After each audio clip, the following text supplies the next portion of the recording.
Well, we're right here in central Washington still. It's been a great little trip. And there's a range that runs from the west side of Washington and the east side. Well, the west side is all trees and rains a lot, and it's called the Cascade Range, and it runs right down the middle. On the other side, it's very dry and very humid and very wet, and that's where they grow, Oregon and Washington famous for their apples and fruits and stuff because of the dry climate on the eastern side of both states. And so this is where we're at, is on the eastern side of Washington, outside of Vantage. Vantage is a great venue out here. A lot of people come out here for concerts, and it's one of the best concerts. You talk to anybody in music, they love coming out to the gorge. But we're not too far from there, like a city called Vantage, and it's more like a town, actually. Yeah, it's not a city. I think I saw a stop sign, so Yeah, right. It's not much here, but here's a quick look. It looks like here. This is the parking lot where we're at. It's just really beautiful. You see the sun's coming through the clouds there. We're going to be walking up this trail right here. It's a 3-mile loop, and we'll be going to the Ginkgo Petrified Forest. It's not an upright forest. It's all laying down and operating. So we're gonna, like I said, we're gonna head up this trail. We're gonna check out this Petrified Forest. It should be pretty neat. It's a good day. It closes at dusk. We'll do the hike, and we'll take you with us. Let's go. You do need a park pass to visit here, but you can get them on site, and they're not that expensive. Or buy an annual one ahead of time, and you're covered. We happened to go on a day when it was free, because every once in a while they have a free day, so check for those. In 1927, workers that were building the highway started noticing the wood. Later, the Civilian Conservation Corps dug up some of the trees and created a visitor center and a small museum, and it was open to the public. Petrified wood became Washington State's state gem in 1975. So, if you look up here, it's a big hill here. Kind of desolate looking. Yeah, we're like a little in the middle of nowhere here. And they have these things that are covered with the Petrified Forest to keep it safe from vandals and different things. This one here, if you look, it says Douglas fir right there. And then you'll see right there the petrified Douglas fir right there in the ground. So you can see they got it surrounded. They dug that up. There's a whole bunch of these along the way over here. 15 million years ago, give or take, these trees were alive. These trees were buried by the ash of an ancient volcano. Over the millennia, the organic material of the tree was replaced by the minerals in the groundwater. Glaciers moving through exposed the now solidified trees. Well, there's Susan walking up the trail right there. On this trail, you see some amazing stuff, okay? We're out in the middle of nowhere, but there's a lot of elk, some mountain goats, and if you notice here, there's some elk and some deer out here. And here's the first sign how you would see that, okay? There's an elk footprint right there, and so you saw that those little raisins there. And what do they call them, honey? Scat. Scat. I never heard scat. It's called bird poop, or usually that stuff would be elk poop or goat poop, mountain goat poop. That's what that is. Scat, she calls it. Anyway, you'll see those here. There's actually people tracks. We'll go on up this thing. It's pretty steep, but it is absolutely stunning out here. Rattlesnakes do hibernate, so hopefully we'll see any. It's still kind of cold yet. Hasn't quite warmed up, but you can't see those. Those are dog. That's a dog track. And most people keep their dog's nails trimmed. Yeah, those nails in there.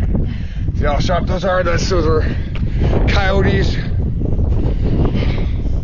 And you don't mess around with those guys. Anyway, so we're out in the middle of nowhere here. In this Petrified Forest. Pretty neat. I see how winded I am. I guess that's a really steep hill. And so it's really windy here too. At the very top, there's a redwood. And you got it caged in for safety purposes, but it actually is a redwood tree.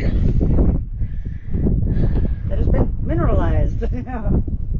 That's what the redwood looks like, just like that. Yeah, but look where we're at. We're literally on top of this mountain we just climbed up here. Yeah, because we parked right to the right of that building, way down there, if you can see it. I wasn't gasping like I was earlier. It's a little easier. So the rest should be all downhill. So we've so far along the trip, what have we seen? This is a redwood. We've seen Douglas fir, and what? And a maple. And maples. Yeah. So we saw 3 different types right now that we've seen, and we're gonna keep trucking along this little trail here. One guy was going up there to the top of that thing.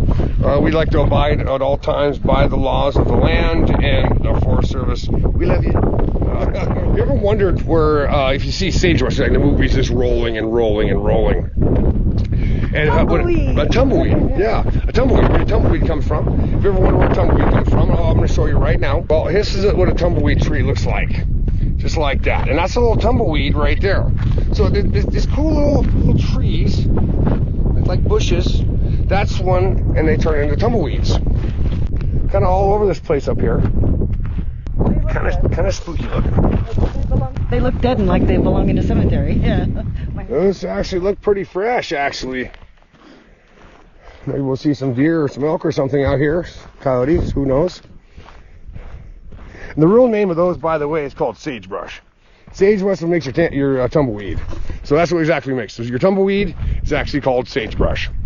And if you're a gamer at all, I see lots of it on Red Dead Redemption. One of my favorite games out there. It is a great game. Anyway. Not as much here, though. Right? Not as much of it growing here. Yeah, right. So it's pretty cool. Anyway, that's what this reminds me of, actually, in Red Dead Redemption, all the rolling hills that you ride through. So I'm not much of a gamer. That's one game I do play. So just if you wanted to know, if I do play games, and Susan and I, we do play that. So.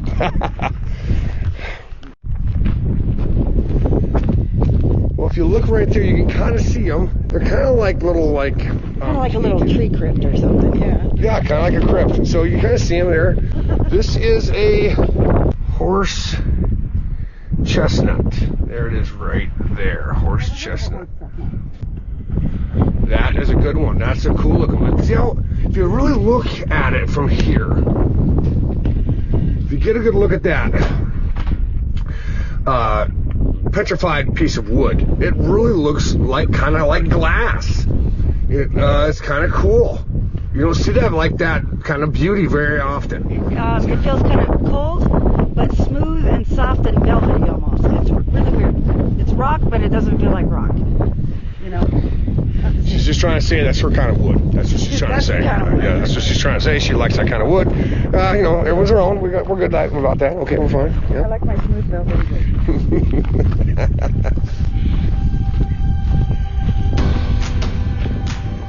The majority of this type of tree are actually eucalyptus. The tallest of these trees in modern times can grow up to 330 feet tall.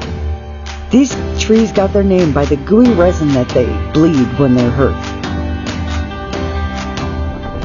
So, if you know what that is, what kind of wood, that's our mystery wood of the day. Anyway, yeah, put the description below what kind of wood that is. So, don't forget, mystery wood right there. The natives in the area use the petrified wood for arrowheads and assorted tools. As you can tell, that's an elm tree. And if you know anything about elm, Nightmare on Elm Street. There you go. Nightmare on Elm Street. Looks just like that. Why it's caged in, which most of this wood is, but it's kind of a mystery. So I don't see any claws in there. I think we're fine. But look at that. Isn't that just absolutely stunning? Look at that. It's just the view here is beautiful. But definitely enjoying ourselves here today. What the state park has done, they've got down here and they've preserved with this. They've made these things around them. See what happens. They've kind of got this going over it. Then they got a cage to preserve it. See, and that's the state park. Try to chip their way in. That's the people. What they do is try to get in there and they touch it like that, which you don't want to do. You don't want to touch it like this on the inside. But I do feel when I feel what it feels like, and that's what it does feel like. Anyway, don't tell anybody. I did touch it, but it was just for a second. And but don't tell anybody. And he didn't take anything, I promise. And he didn't make the hole in it, so. Sorry about that. But anyway, it is kind of cool. My first time I ever touched some petrified wood. And so this elm, not as creepy as the last elm that you saw earlier. Not as creepy as that Elm Street we're talking about there. That one's very, very nice piece of wood. Honey, would you say it's a nice piece of wood? It is a very nice piece of wood. That one's hollow. That's our first walnut tree. That one's kind of cool, your petrified walnut. Very cool.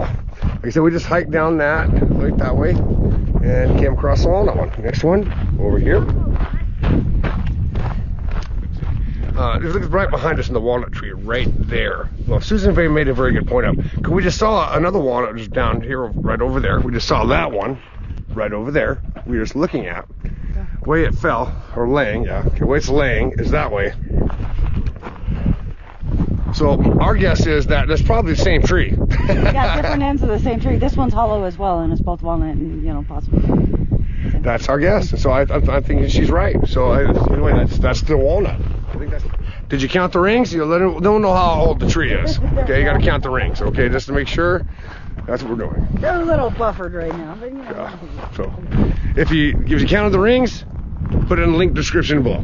We'll call you a liar.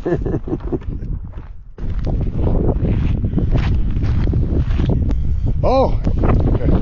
This is the one we've been looking for since we've been here. Susan's chair. Yeah, sorry.